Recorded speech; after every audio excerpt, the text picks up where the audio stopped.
What if the greatest act of love was to die in another man's place? Welcome to our breakdown of Place, a tale of two cities, a brutal, heart-wrenching story of love, sacrifice, and revolution.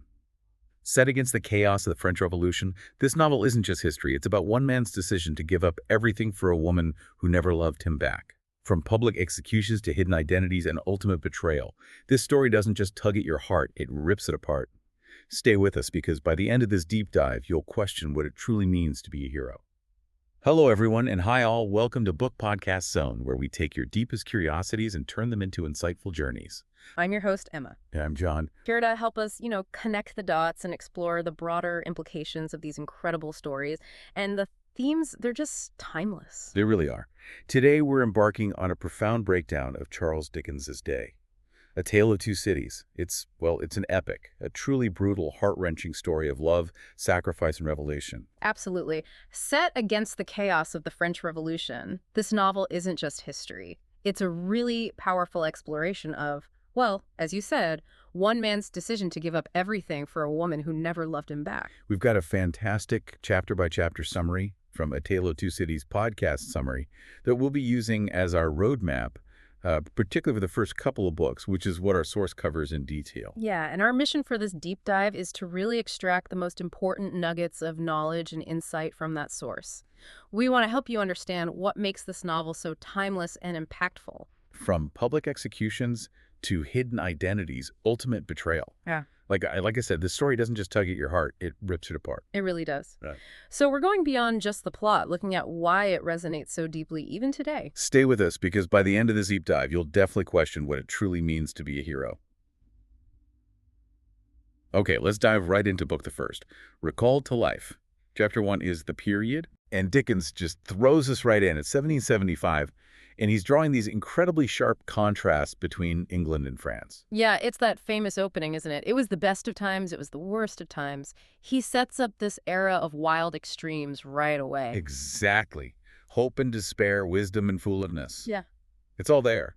England's got its own problems, crime, justice isn't working great. Right. And then in France, you feel this simmering pot, the aristocracy's oppression, just fueling this revolutionary fervor that's about to boil over. It really feels like a world on the brink. It is. And what's so striking, I think, is how he introduces that theme of duality immediately. It's not just, here's England, here's France. He's showing parallel issues, suggesting maybe these extremes, this unrest. It's kind of a universal human condition when societies get pushed too far. That's a great point. It's like the chaos isn't confined by borders. The iconic opening line just perfectly captures that backdrop. And the narration, if you listen to it, like in the BookPodCastZone summary, it really emphasizes the rhythm of Dickens' writing. It pulls you into that world. It does. So what does this all mean for us today? I mean, the echoes of this chaotic period are surprisingly present, aren't they? Absolutely.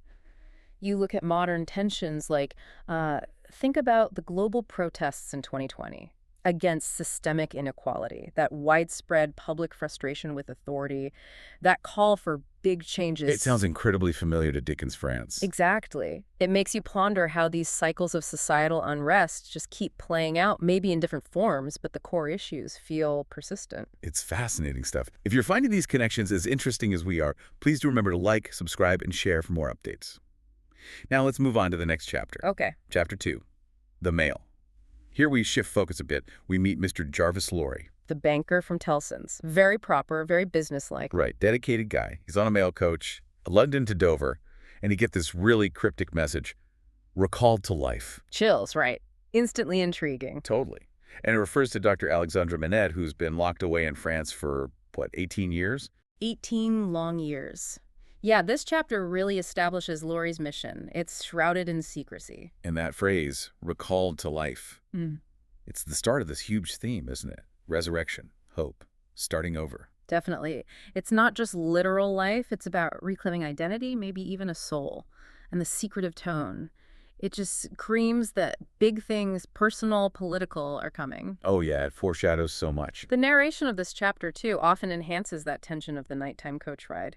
You really feel Laurie's uncertainty, the weight of this mission. And here's where it gets really interesting thinking about that theme today, this idea of being recalled to life. It connects so strongly with modern stories. How so? Well, think about people rebuilding after immense trauma, refugees escaping conflict, starting over in a new place, trying to find themselves again. Or even people reintegrating after long prison sentences. It's that profound sense of reclaiming a future that seemed lost. Exactly. That struggle, that hope against the odds, it's a deeply human experience. Yeah. Laurie's mysterious mission kind of embodies that fragile beginning. That's a powerful connection. Dickens taps into something universal there. If you're captivated by Laurie's mysterious mission and what it represents, please remember to like, subscribe, and share for more updates. Let's continue to the next chapter. Right. Chapter 3, The Night Shadows. So Laurie's still on his journey, and this chapter really goes inside his head. Yeah, Dickens uses Laurie's perspective here to explore deeper themes. Laurie's reflecting on the mission, sure, but also on just the human condition. And the mystery of Dr. Manette. Why was he in prison for so long? What has it done to him? Laurie's grappling with all this. It emphasizes themes of isolation, the unknown. What's fascinating here is how Dickens uses Laurie's internal monologue. It's not just plot, it explores the psychological weight of it all. Definitely. And it raises this question, I think, how do we grapple with the unseen battles people fight? The struggles happening beneath the surface. That's such an important point. Dickens masterfully explores that individuality, the hidden struggles. He's meticulously setting up Manette's reemergence, which is obviously crucial. And that theme of isolation, it connects directly to modern discussions around mental health, doesn't it? Absolutely.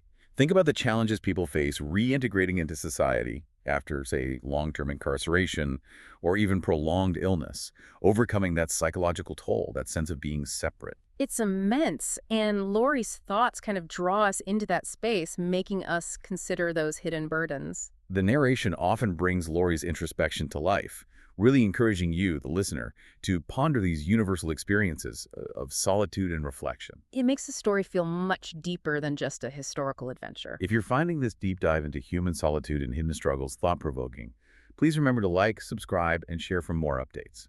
Let's continue to the next chapter. Chapter 4, The Preparation. Things start moving faster here. They do. Laurie reaches Dover, and he meets Lucy Manette, the daughter Dr. Manette doesn't even know exists or barely remembers. And he has to deliver this bombshell news.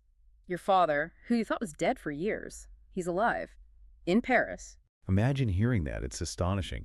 And Lucy, her reaction is immediate. Compassion. Right. She just embraces this incredibly daunting task. There's no hesitation. They prepare to go to France right away. Her compassionate nature just shines through instantly. Yeah, and this is where she really emerges as that golden thread Dickens talks about. The theme of resurrection continues, but now through her, she's the one who's going to try and link these broken lives. She becomes the symbol of hope, of healing. Her empathy sets the tone for her role throughout the whole book. She's the emotional core, in a way. And thinking about her mission, reuniting with her father, it has such powerful parallels today. Like what? Like efforts to reunite families separated by war or migration or even harsh border policies. There are global programs focused specifically on this. Yeah, that fundamental human need for connection, for family, it's timeless. Exactly. Lucy embodies that drive. The warm narration you often hear for her character really highlights her tenderness, drawing you into her emotional journey. She feels like a genuine beacon of hope. Okay, let's unpack this. Lucy's role here is so pivotal. She's not just a character. She seems like this force embodying familial love against just overwhelming odds. She really is. Her journey is compelling from the start. If Lucy's tender journey and her mission resonate with you, please remember to like, subscribe, and share for more updates. Let's continue to the next chapter. All right, chapter 5, The Wine Shop. We arrive in Paris. And not just anywhere in Paris. Saint-Antoine, the heart of the unrest. Gritty, tense, you can feel it. Laurie and Lucy go to Defarge's wine shop. Which is basically ground zero for revolutionary sentiment. It's seething. And there they find him, Dr. Manette. But he's broken. Shattered mentally after 18 years in the Bastille, just sitting there obsessively making shoes. It's such a powerful, tragic image, and the Defarges themselves, especially Madame Defarge. Oh, Madame Defarge. She gives off these ominous vibes immediately. Hints of plotting. Something deeper going on. Her knitting. Right. The knitting. It's introduced here, and it's brilliant. Dickens uses it to symbolize this meticulous recording of wrongs, the storing up of vengeance against the aristocracy. It's chilling. This chapter just lays bare the social injustice, the seeds of revolution.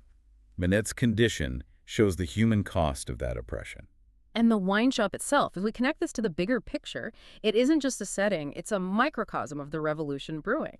It shows how everyday places can become these incubators for massive social change. Absolutely, which raises that question you hinted at earlier. Right. Where do modern revolutions or big movements find their footing? Well, you mentioned online spaces. Yeah. Forums, social media groups. That's where a lot of organizing happens now, right? For everything from climate action to civil rights. Yeah, grievances are shared, momentum builds. It's like the wine shop has gone virtual in many ways. Collective anger finding a voice. The narration in summaries often captures that gritty atmosphere of Saint Antoine really well, immersing you in the tension. You feel like the city's about to explode. It definitely feels that way. If this deep dive into revolutionary undercurrents and the atmosphere of Saint Antoine is gripping you, please remember to like, subscribe, and share for more updates. Let's continue to the next chapter. Okay, the final chapter of Book the First. Chapter 6.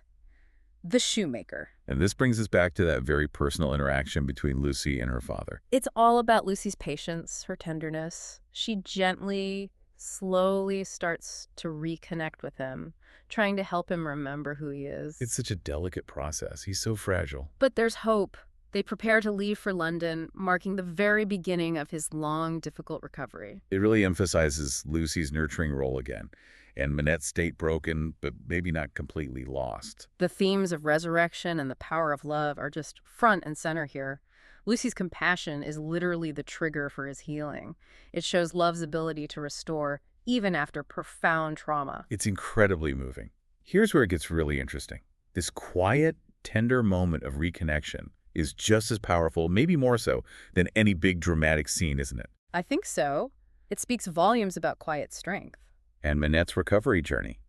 It strongly parallels modern approaches to trauma therapy, doesn't it? Absolutely. Supportive relationships, professional care, helping people reclaim their sense of self.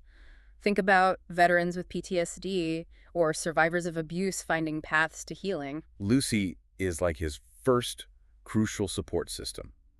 The narration often amplifies the emotional weight here.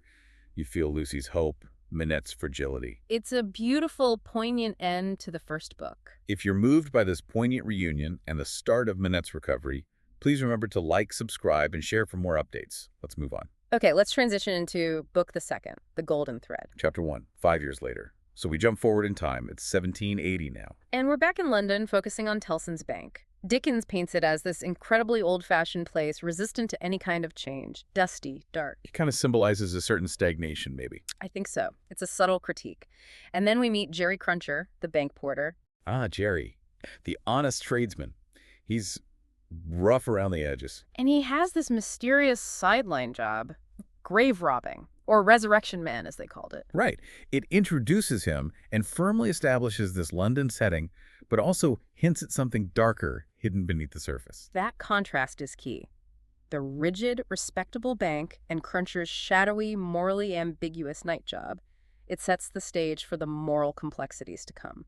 Okay, let's unpack this. What does Cruncher's side hustle tell us about society then? Well, it hints at the desperation, maybe, the things people had to do to survive, but also the moral ambiguity that existed. It does make you think. Kind of resonates with discussions today about the gig economy, right? People taking unregulated, sometimes ethically murky jobs to get by. That's a really interesting parallel. Unregulated delivery drivers, undocumented workers, people facing hard choices at the margins. It highlights that exploitation isn't new. Cruncher's rough edges are often brought to life well in narration, grounding you in that specific 1780s London feel. It's a very different atmosphere from Paris, but still has its own darkness. If you're intrigued by these societal contrasts and the introduction of Jerry Cruncher, please remember to like, subscribe, and share for more updates. Let's continue to the next chapter.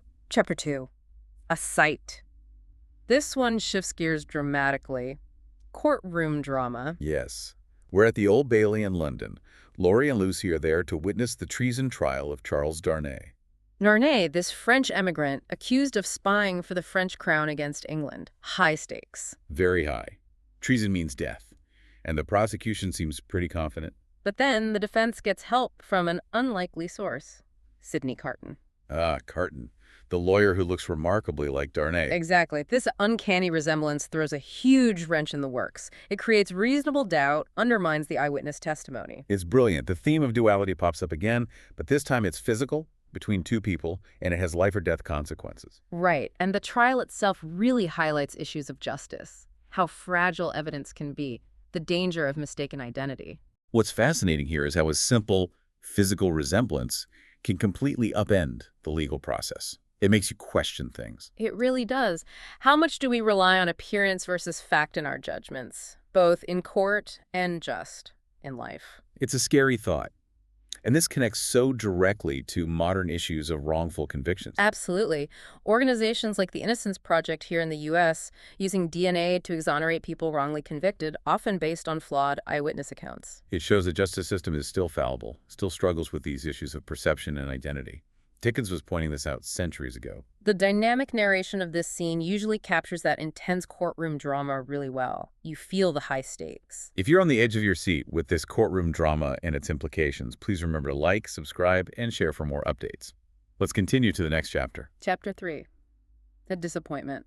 So the verdict comes in. And Darnay is acquitted. Miraculously, thanks to Carton pointing out their resemblance. Huge relief for Darnay, Lucy, Laurie. But then we get this pivot to Carton. Yeah, the aftermath isn't celebratory for him. He reveals this deep, consuming self-loathing. And this bitter envy towards Darnay, who is handsome, respected, and clearly admired by Lucy, whom Carton is also drawn to. It adds so much depth to Carton. He's not just the clever lawyer. He's deeply troubled, complex. This is where those themes of sacrifice and unrequited love really start to bloom for Carton's character. His feelings for Lucy are strong, but they clash horribly with his low self-worth, his sense of wasted potential. It's heartbreaking, really. It sets up his entire arc for the rest of the novel. Definitely. And his internal struggle comparing himself to Darnay, it feels very modern, doesn't it? Oh, absolutely. It mirrors contemporary discussions about self-esteem, mental health, the pressure of comparing ourselves to others, especially with social media showing curated lives. Right, that feeling of inadequacy, of not measuring up. Here's where it gets really interesting. Carton is such a compelling character. You feel for him even when he's being cynical or self-destructive. You just want to, I don't know, shake him and hug him at the same time. Yeah.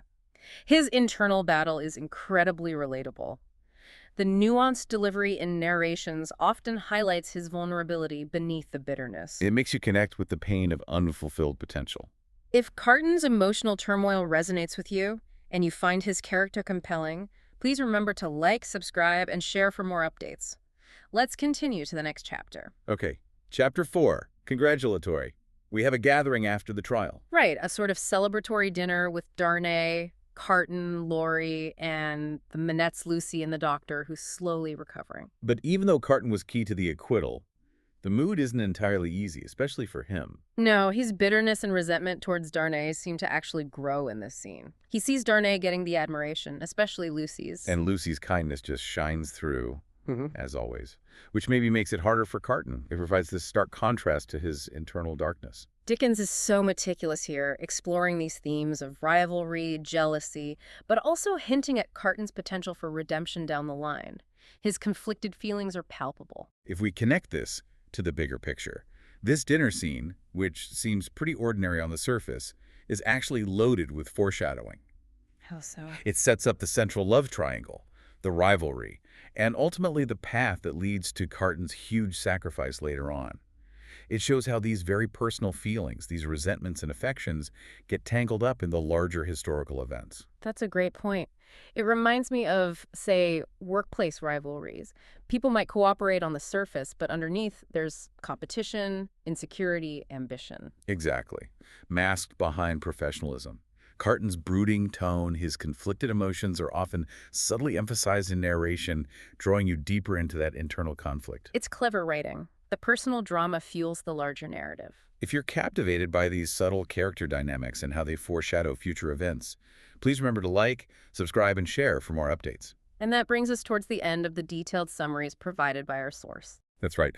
While our source material gave us fantastic detail for Book the First and the start of Book the Second, it just gives us a tantalizing hint of what's coming in Book the Third, The Track of a Storm. Which is, of course, where everything really comes to a head. If we had more source detail, we'd definitely be diving deep into that. Oh, absolutely. We'd cover events like Darnay's incredibly perilous return to France, right into the heart of the Reign of Terror. The escalating violence, the paranoia, and then Sidney Carton's ultimate selfless sacrifice, that iconic ending. And the nail-biting climactic escape from Paris.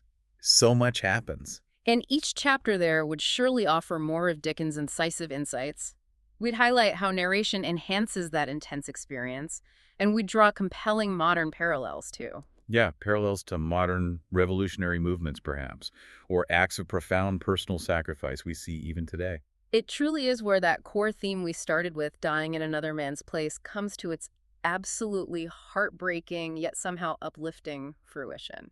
It shows the incredible power of individual choice, even when facing unimaginable circumstances. Definitely leaves you wanting to read or reread the whole thing to get that full picture. Absolutely. Okay, let's wrap up our thoughts on what we've covered today. And that brings us to the end of our deep dive into these initial, crucial chapters of Tale of Two Cities. We've journeyed through the turbulent 1770s and 80s in England and France, seen the chaos, the contrasts. We witnessed Dr. Manette's incredible recalled-to-life journey beginning thanks to Lucy. And we've really delved into the complex characters Laurie, Lucy, Darnay, the Defarges, and especially Carton, who are shaping this epic narrative. Yeah, and we've seen how those powerful themes, duality, justice and injustice, sacrifice, the enduring power of human connection, how they resonate from Dickens' time right through to our own. Whether it's through things like global protests demanding change, Or the vital work of organizations like the Innocence Project fighting wrongful convictions. or even just the everyday struggles and triumphs of individuals overcoming trauma or fighting for a better life. The raw emotions of the revolution, combined with those intense personal stakes.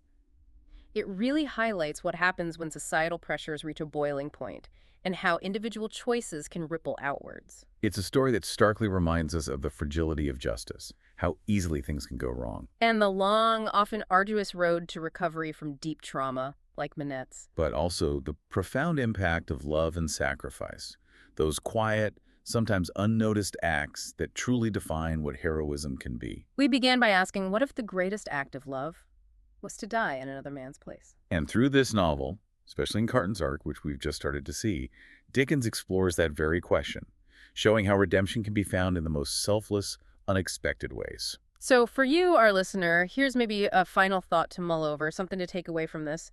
In a world still grappling with so much social injustice, political turmoil, and personal struggles, how do those golden threads that Lucy represents, compassion, empathy, sacrifice, how do they weave through our own lives today? Yeah, how do they guide us, maybe toward our own versions of being recalled to life or helping others find theirs?